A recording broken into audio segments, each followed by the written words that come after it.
Hey, welcome back to Fast Breaks and Breakfast. Welcome back. So, happy Friday, everyone. Last Friday, Leah and I had the opportunity to attend the West Coast Card Show in Anaheim, California. It was a great time running into a lot of friendly faces and kindred spirits, huh, Leah? Yes. Absolutely. And we'll talk more about what we picked up at the show and also about some of the pickups we've gotten in the last few months and different types of auctions. But before that, Leah, please do the honors and share with everyone what we're having for breakfast this morning. Okay, so today we have my dad's famous homemade brioche French toast with some fresh strawberries and a glass of milk. Awesome. Cheers. All right, before we get into what we picked up at the West Coast Card Show, I just want to say that this by far was the coolest, best card show we ever went to. Not because of what we picked up, but like we always say in the community, right? It's all the awesome people that we are able to run into and chat for a little while with. I'd like to first shout out Mark of Mark's Dodgers Cards. Great guy. I really think that we need to plan something bigger next year. Right? We had talked about maybe doing like a little get together and stuff like that. I think that's something that we can task ourselves, huh, Leah? Since we don't live that far from Anaheim, we can maybe host some type of community get together next year. Yeah. We also ran into the Mikey of G's Mikey fame. Again, a super friendly, chill dude with one of the coolest mustaches in the community. Without a doubt, right? Great guy. Great seeing you there, Mikey. And finally got the pleasure to meet Rick of Rick Acosta, Dodgers card collector. Awesome guy. Hope to be able to hang out and chat a little bit more next time, Rick. Great meeting you. And we actually all met up at George Diamond Yard Sports Cards table. He was tabling there at the show. Super cool meeting you in person, George. You mentioned that you were going to be going to the Ohana Festival this year in September. That lineup is looking awesome. Eddie Vedder's headlining with the Earthlings, Kings of Leon. Garbage is going to be there. Green Day, Leah. You like Green Day, huh? Yeah. And one of the coolest bands from my high school years, the band James, is also going to be playing. I haven't heard of James. I didn't think they were still playing, but they're going to be actually playing there. Just to name a few, the bands are going to be there. Wishing you and your wife a great time at the festival there, George. We're kind of bummed that didn't get to meet with Jesse Think Blue 77. I believe you were at the show and there was some sightings, but unfortunately we missed meeting you. I just love to chat with you for a little bit and thank you for all the inspiration you've done over the years. A lot of the cards that we started collecting early on I first saw them on your channel. So Jesse, hopefully next time we are able to meet you in person. Okay, with that, let's go ahead and look at what we picked up. So what was your impression of this year's show, Leah? This year's show was definitely different from all the other years we've gone because it has expanded so much. It was in a different hall this year, which was way bigger from last time because more like Pokemon cards and more like Labubu's and all that stuff. That's awesome. And yeah, just a lot of different I guess stuff. And then there's so many more like cards and like options and selections and so many more tables and I love seeing all the Jackie cards that are there. And yeah, it seemed like it was more of what I reimagined the national is more and more becoming, right? There's a lot of corporate booths, but it was nice to see the TCG and the Pokemon. Right when you walk in, you go to the left. There's just table after table of Pokemon and TCG cards and all that stuff and all the memorabilia and stuff like that, which is cool. That's awesome. So we kind of then retract our way back to the right of the first table of the sports cards, and at that first table, we picked up pretty much the mass amount of cards that we were going to pick up, right? So we came into the show without any really wish list or anything like that. We're just gonna we had some ideas of some cards that I wanted to pick up and stuff like that, but we're coming in there just saying whatever catches our eye. and we had no plans to pick up these cards. So the first card that we saw in the case and the first table that we actually stopped to visit was this beautiful 1947 bomb bred Ted Williams. Now, to be completely honest, I know that Bond Bread, issued cards with a lot of different players and stuff like that. Obviously, Jackie Robinson, right? I think he has like a set of 20 or so in that set. But I wasn't aware that was a Ted Williams in the set. So when I saw that, I said, okay, that's a card that we need to pick up. Look how beautiful of a card. Great. I just fell in love with it immediately. So we put that one aside. Say, okay, let's see if there's anything else. That actual dealer had a bunch of boxes of graded cards, all vintage, right? Of all different sports and non-sports. Remember, he had a lot of the Native American cards as well and stuff. He also had Disney cards. Disney cards as well and stuff. A lot of cool stuff. And in the box, he had this beautiful J.A. Patrono, Joe Louis, a 1935 Joe Louis Sporting Events and Stars card. I believe this is considered one of his rookie cards, if not his main rookie card. So we were really happy to kind of pick that up. So we bundled these two, and also pulled this one out of the box. This is a 55 Bowman Campanella, and the guy was really cool. He said, he threw out a number. I said, absolutely. Basically, what he did is just threw in the paid sticker for these, and he threw in the Campanella with the deal. So that was awesome. So right off the bat, we have some really cool cards that we didn't even think we were going to get, right? So that was cool. And so we thought we'd just, now just go walk around, visit the booths, and hopefully run into some community members. And then a few tables later, we did see this Clayton Kershaw rookie card. This is his Upper Deck or Gowdy reprint or Gowdy issue from Upper Deck. Ken Griffey Says, right? Mimicking the 33 Gowdy, I believe it is, right? And so this is a cool rookie card of Clayton that we didn't have. It wasn't much. I think it was like $20 or something like that. So we picked that up. And then we thought, like, okay, we're pretty much done. And then, of course, we're never done, right? Never. So one of the interesting things about my childhood collection, so I had, I collected from 1976 all the way to like 91, complete sets, right? Completed all the Topps run and Topps. I did pick up a few vintage cards from card shows and stuff like that. And I had a pretty nice selection of certain 50s and 60s cards, particularly 57 Topps. I had a lot of already the Hall of Famers and stuff like that, in of course ungraded condition and stuff in our collection.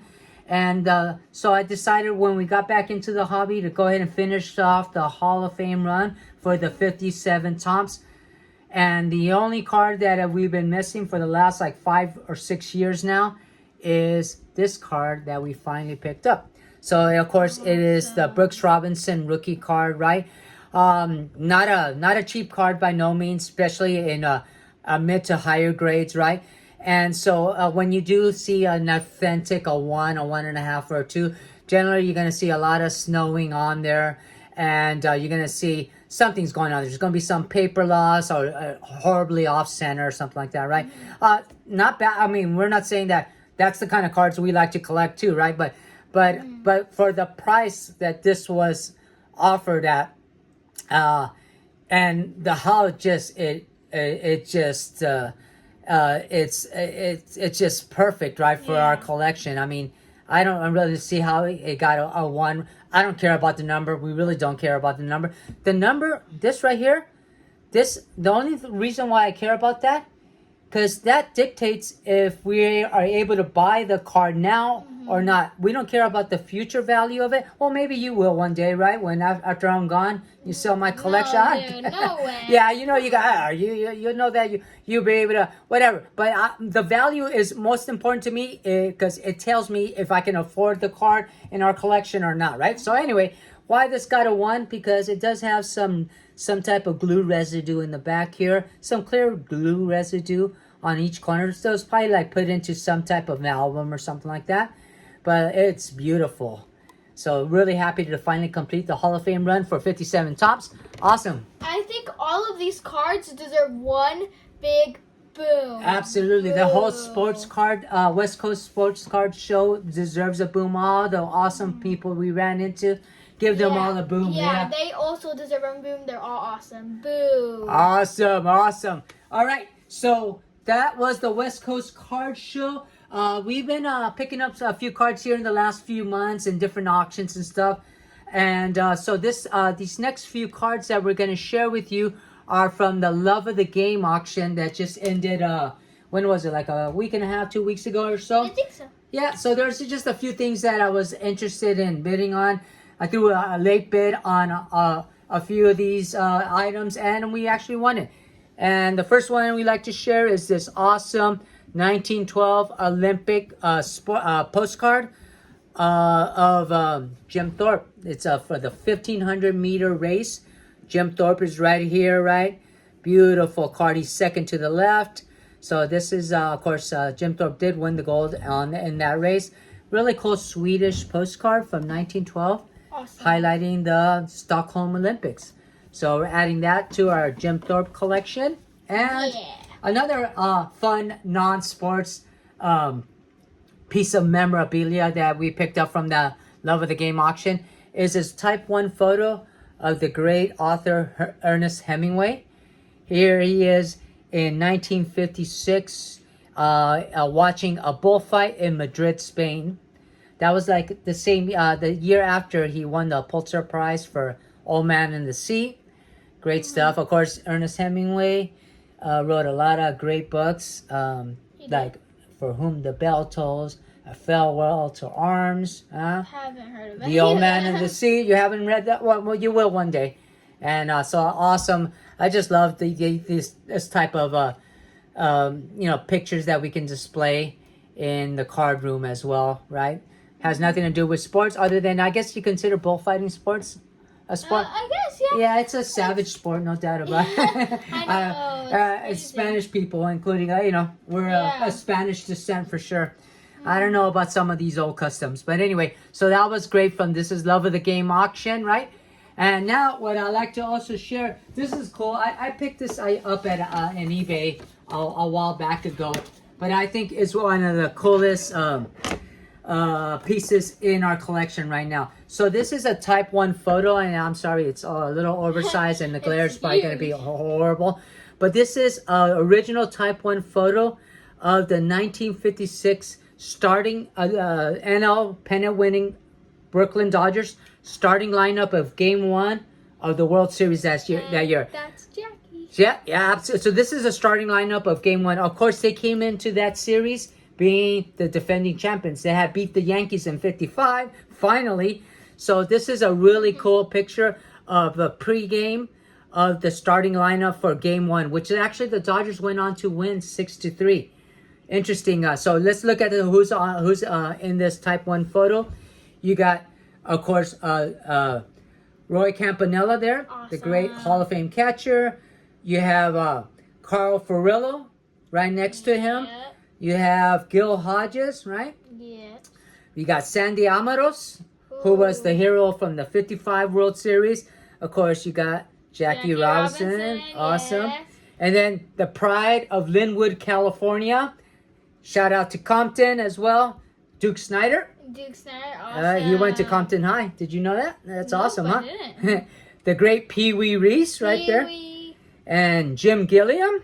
Awesome. Isn't that awesome? Yeah. And the starting pitcher of that year for Game 1 for the Dodgers, the Barber, Sal Maglie. Isn't that awesome? So this was the starting lineup.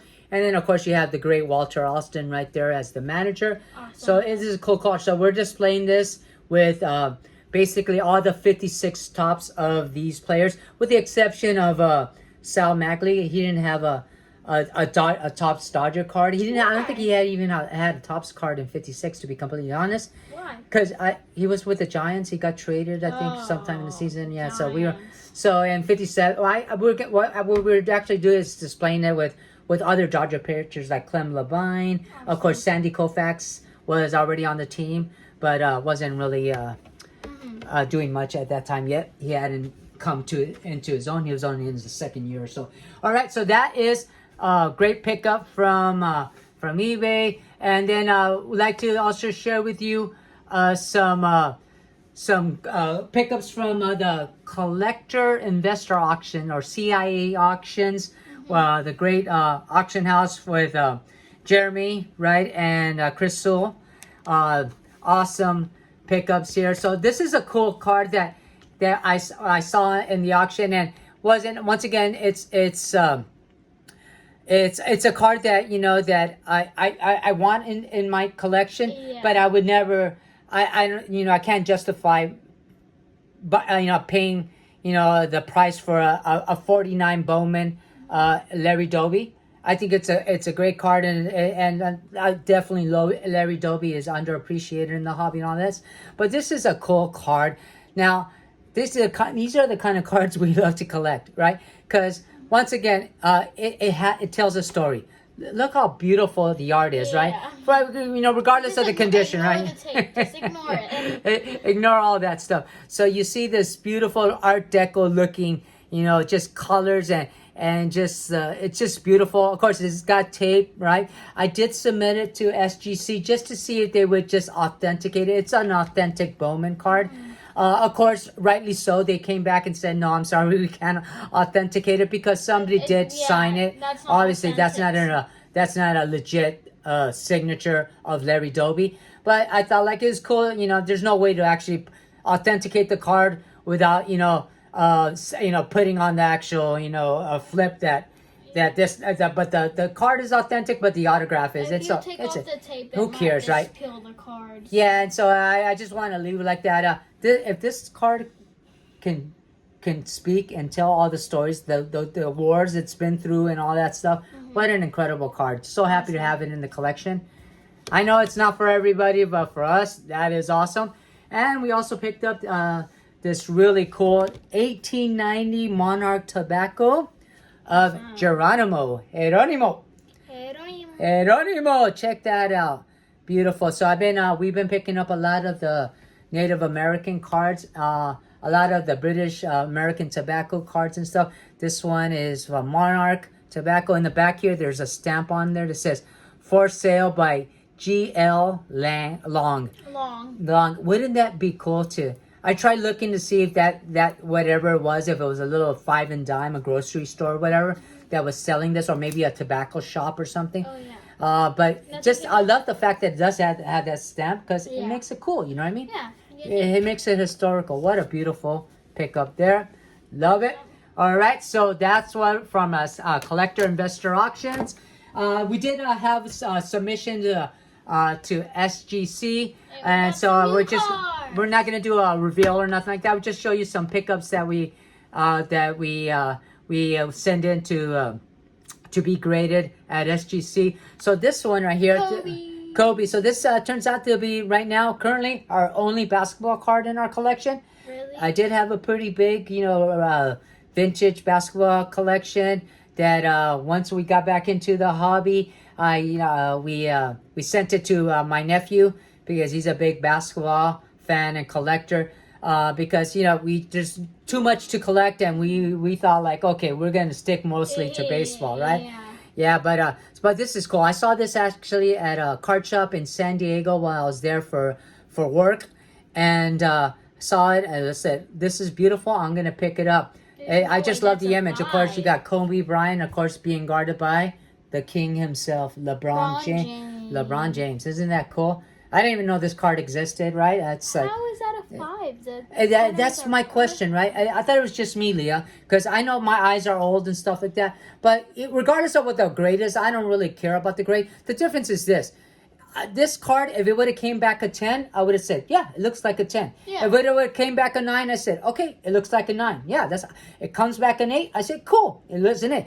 It comes back a 6, I'll say, yeah. It comes back a 5, I said, okay, yeah, right. But I wouldn't be able to tell you the difference between a 10 and a 5. Me neither. Now, at least not me. Maybe you have better eyesight than me. Maybe there's nothing wrong with the surface or anything like that. Everything looks good. There's no paper loss. I mean, a 5 is supposedly excellent, so it does look excellent to me.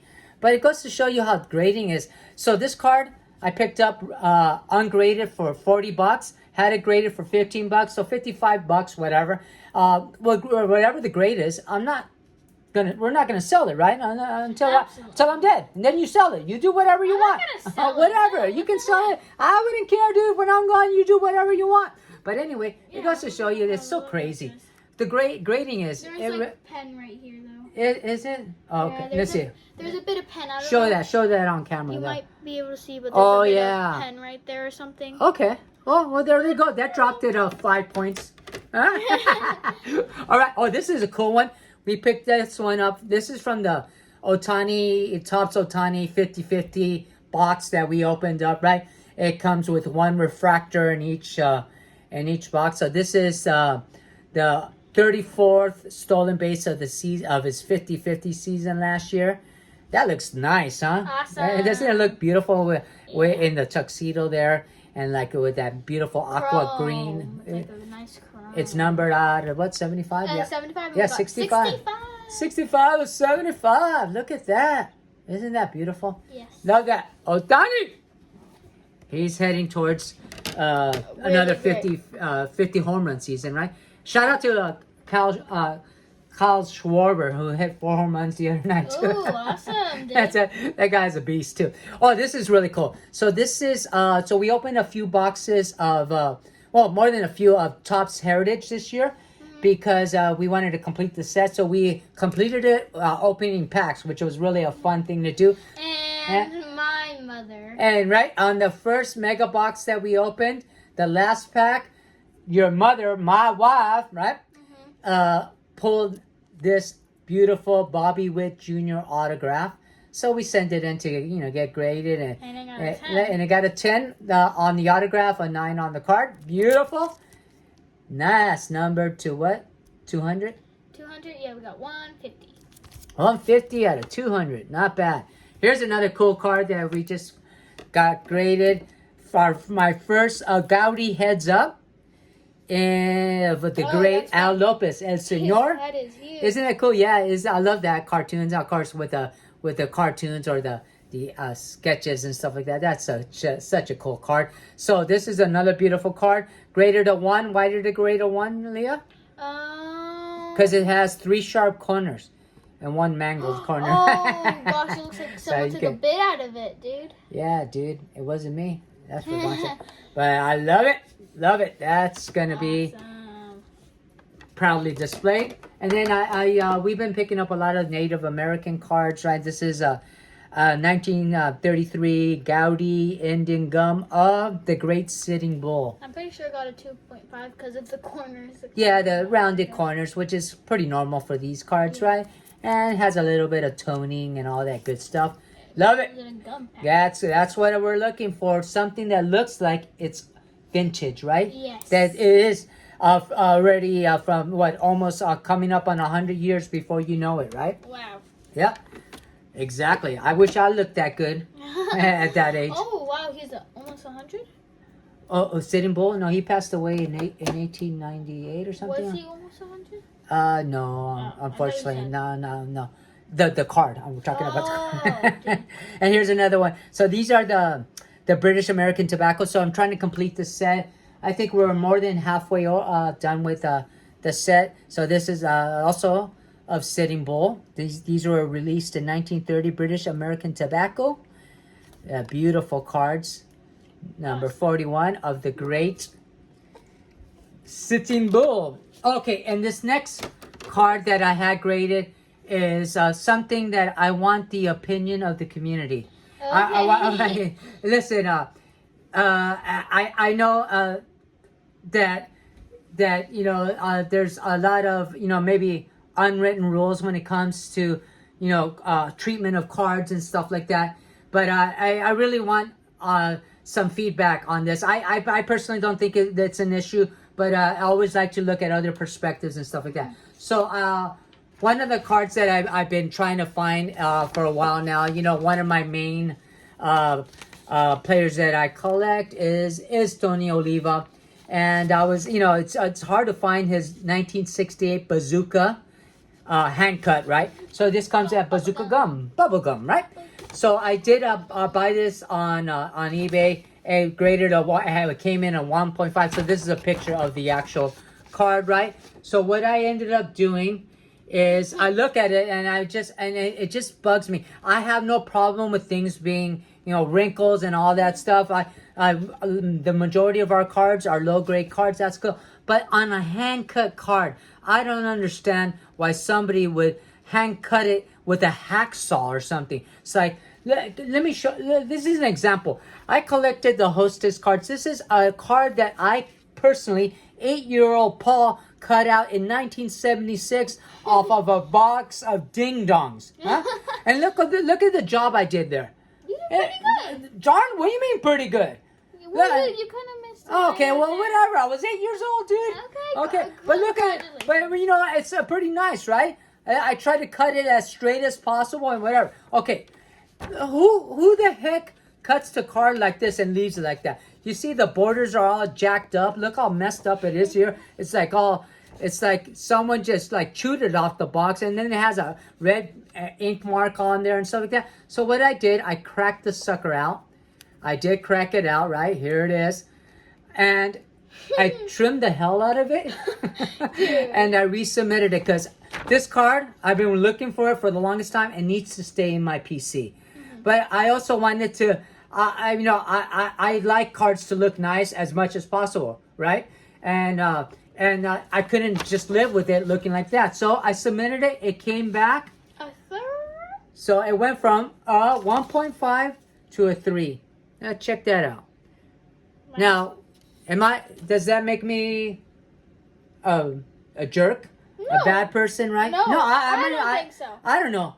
I really don't know. To be completely honest, it's a Tony Oliva. I mean, he's, it's like a $80 card or whatever, maybe a little bit more. And now that the grade went up by double, whatever. But now it's presentable, right? Yeah. It's hand cut, right? It says it right there, hand cut. Yeah. If you're gonna hand cut it nicely at least, right? I probably could have done even a better job of hand cutting it. That's awesome. But it doubled the grade.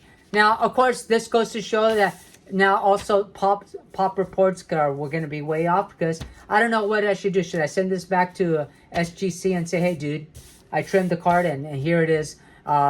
Take this one off the registry or whatever, or their pop report, but whatever. But anyway, any feedback on that would be highly appreciated. All right, what else? Okay, with that, I think we are. Yeah. So Leah, what did you pick up at the show? So I kind of picked up this blind box. It's called a Sunny Angel. It's really cool, and it's the vegetable series. So these are the options. And we're going to crack it open. I think, personally, it's going to be the bok choy. What do you think it's going to be? Let me see. Once again, let me throw on my glasses real quickly here. We'll be very lucky if we get either the Robbie or the secret. Oh, geez. I think it's going to be the green pepper. Green pepper? Green pepper. Okay. And you get actually, there's a chance you might get a secret one. Or a Robbie. What's a Robbie? It's like the mascot. Oh, and they have a Robbie of each like series, and it's like super rare. Oh, dude, imagine if we hit a Robbie right now. Dude, awesome, let's go. Okay. Let's go. Rip into it. Okay, so there's Come on, Robbie. Little cutout. So Robbie, it looks like a rabbit or something? Kind of, like if you can see down there. Okay, it has bunny ears. Okay, Yeah. cool. Okay. Come on, Robbie. Super rare. That's what we're looking for. It's gonna pop open. Okay. Oh. Yeah, you pop it open. Pop. There you go. Oh. Okay. Oh, okay. Does it want to open up, dude? Let's see. Oh, we'll open it up. Just rip it open. Just rip it open. Oh, sorry. Okay. Okay. All right. There it is. What you said is, I said it's gonna be the green pepper. Yeah. Okay. And you said what?